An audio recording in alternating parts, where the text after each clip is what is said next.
Franchement, ça fait plaisir.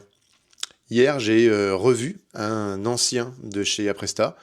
On a fait une petite bouffe ensemble et sur la fin du repas, il m'a demandé s'il y avait possibilité que je libère un poste et que je puisse le reprendre. Il y a plusieurs mois de cela, j'ai une ancienne d'une autre structure qui m'a dit que après avoir fait un petit peu le tour et quelques essais dans d'autres structures, est-ce que je pouvais la reprendre? Tous les deux m'ont cité le même motif, l'ambiance, les avantages. La culture d'entreprise, c'est quand même très très payant. Si vos équipiers se sentent bien dans l'environnement que vous avez créé, eh ben c'est déjà énorme.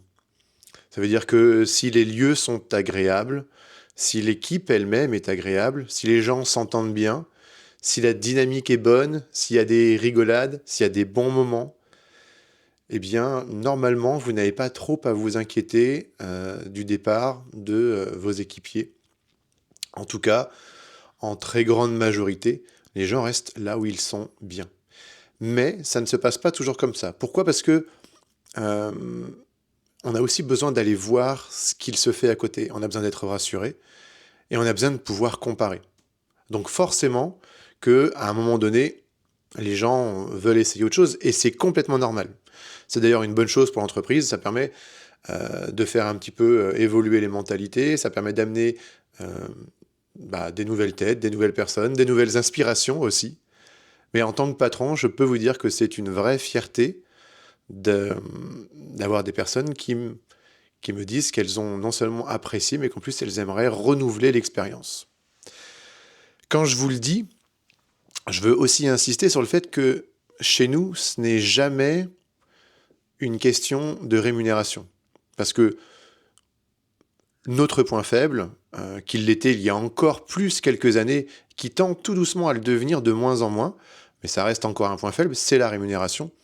Pourquoi? Parce que on a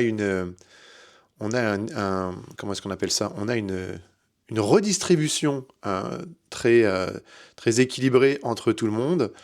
On a aussi un rythme plutôt tranquille. En fait, le fait d'avoir cette ambiance, on va dire, elle est détendue, et puis ce bon environnement, pas de stress, en tout cas le moins possible, et un respect des horaires de travail, un respect vie pro, vie perso, eh bien, tout ça, ça rend très difficile la rentabilité accrue. Je vous dis que ça la rend difficile, je vous dis pas qu'elle n'est pas possible, puisqu'on arrive à dégager un peu de bénéfices, mais pas assez pour payer tout le monde 1,5 fois de plus, par exemple. À l'inverse, du coup, ce qu'on propose, c'est que tous les ans, eh bien, on regarde si on peut revaloriser les salaires. Et dans 9 cas sur 10, c'est ce qui se passe. Tous les ans, les salaires sont revalorisés. Je ne vous parle pas de 20-30 euros. En moyenne, chez nous, les augmentations sont entre 80 et 100, 120, 130 euros net par mois. Donc on est vraiment sur un travail dans le temps, dans la durée. Si les personnes restent, si les personnes se sentent bien, si on construit quelque chose d'intéressant avec elles, eh bien, elles-mêmes, au fur et à mesure, elles n'ont qu'à gagner à rester ici. Et ça fait partie aussi de la culture d'entreprise que on cultive ici. J'espère que cette phrase était correcte. Voilà, je voulais juste vous expliquer, parce que ce petit truc qui peut avoir l'air de rien du tout, pour moi, il est très très important, hein. Si je devais redevenir salarié, ce regard neuf de quand j'arrive dans une entreprise, comment ça se passe, à quoi ressemblent les locaux, comment ça a l'air de fonctionner, est-ce que les gens sont réellement heureux ou est-ce qu'ils font semblant, c'est quoi la motivation des personnes qui travaillent ici. Je pense qu'une boîte dans laquelle la motivation des personnes qui travaillent est prioritairement l'argent, je ne pourrais pas, parce que j'ai eu trop d'expériences où j'ai vu ce que ça fait, ce que ça génère. Les gens sont euh, plutôt pas très humains, vous savez.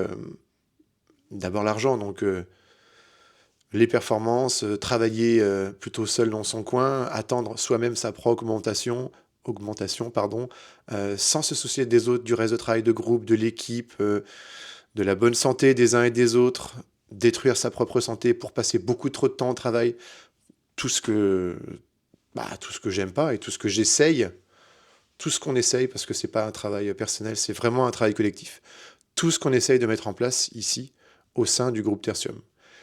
Si vous y arrivez, si vous voulez essayer, je ne peux que vous encourager. C'est un travail qui se fait sur plusieurs années. C'est du travail déclaratif aussi, c'est rappeler assez souvent à vos équipiers ce qui est mis en place, ce que ça donne, leur donner la parole pour savoir comment est-ce qu'on peut encore améliorer, encore aller plus loin. Et puis vous verrez, c'est très gratifiant. Voilà.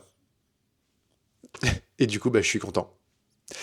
Bon, je vais quand même retourner bosser. À demain pour une nouvelle vidéo. Vous avez vu, j'ai pas de café. Il était là-bas sur la table. Hors sujet. Allez, je vous emmène avec moi.